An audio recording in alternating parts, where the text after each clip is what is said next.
वारीचा घेतला पावलांनी आम्हा वाळवंटी तुझी सावली गळा भेट घेणारी निघाली तुझ्या घोषात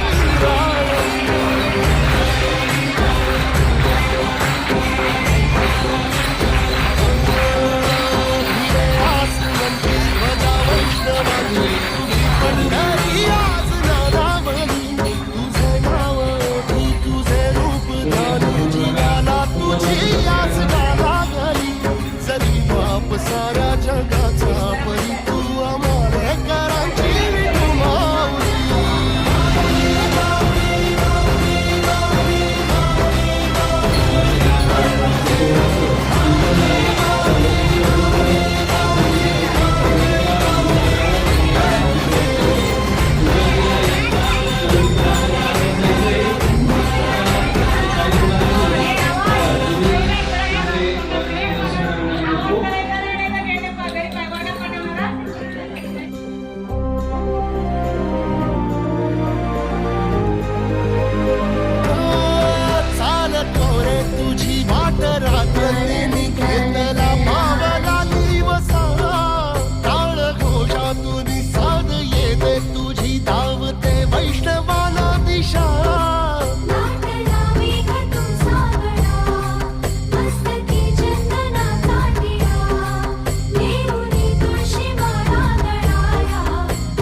ध्वजा वैष्णवांची उभी पंढरी आज नादावली तुझे नाव ओठी तुझे रूप ध्यानी जीवाला तुझी आस लागली जरी बाप साऱ्या जगाचा परी तू आम्हाला कराची